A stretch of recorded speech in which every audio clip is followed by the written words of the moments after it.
Hello बच्चों, welcome to my channel. आज मैं आपको पढ़ाऊंगी आपकी बुक की एक्सरसाइज 15.4 क्वेश्चन नंबर 2। बेटा, आपको इस क्वेश्चन में कुछ ऑब्जेक्ट की शेडो दे रखी है। आपको बताना है कि वह शेडो किस ऑब्जेक्ट की हो सकती है। आंसर बेटा एक से ज्यादा भी हो सकते हैं। चलिए शुरुआत करते हैं। सबसे पहले बेटा आपसे कहा है सर्कल शेप में शेडो किस ऑब्जेक्ट की हो सकती है। तो हम एग्जाम्पल से बेटा समझते हैं।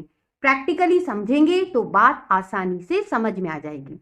सर्कल शेप में शेडो, तो बेटा आप देखिए ये बॉल है, इसे बेटा मैंने स्पून पे रख लिया। अब देखते हैं इसकी शेडो कैसी बनती है। यदि आप ध्यान दोगे इसकी शेडो बेटा सर्कल शेप में बनी, तो एग्जाम्पल हो गया बॉल जिसकी शेडो बेटा सर्कल शेप में बन रही है। अब बच्चों क्वेश्चन के सेकंड पार्ट में शेडो का शेप स्क्वायर है, वर्ग है। तो बेटा मैंने एक क्यूब ले लिया। ये देखिए क्यूब का मॉडल। यदि आप ध्यान से देखते हो तो बेटा इसकी जो शेडो बन रही है ये स्क्वायर शेप में बन रही है। इसका मतलब क्यूब वह ऑब्जेक्ट हुआ जिसकी शेडो बेटा स्क्वायर शेप में बनेगी। अब बच्चों इसी क्वेश्चन के तीसरे पार्ट में आपसे कहा है ट्राइंगल शेप में किस ऑब्जेक्ट की शेडो बनेगी। तो बेटा मैंने एक कोन बनाया, आइसक्रीम कोन या कोन कहिए। तो बेटा इसकी हम शेडो पता कर लेते हैं किस शेप में बनेगी।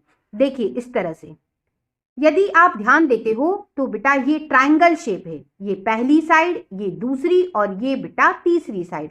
इसका मतलब आइसक्रीम कोन या कोन बेटा इसकी जो शेडो होती है वह ट्राइंगल शेप में बनती है। अब बच्चों आपसे इसी क्वेश्चन के फोर्थ पार्ट में कहा है आप बताइए ऐसा कौन सा ऑब्जेक्ट है जिसकी शेडो रेक्टेंगल बनेगी। तो बेटा सिलेंड्रिकल पाइप। इसका बेटा मैंने ये मॉडल लिया। अब हम देखते हैं इसकी शेडो किस तरह से बन रही है। आप ध्यान दीजिए इसकी शेडो बेटा ये लेंथ और ये हो गई ब्रेथ, मतलब ये कौन सा शेप हो गया, रेक्टेंगल शेप। सिलेंड्रिकल पाइप की जो शेडो होगी वह रेक्टेंगल शेप में बनेगी। इसका मतलब रेक्टेंगल शेप में किस ऑब्जेक्ट की शेडो बनेगी। आंसर बेटा सिलेंड्रिकल पाइप है, बेलनाकार पाइप है।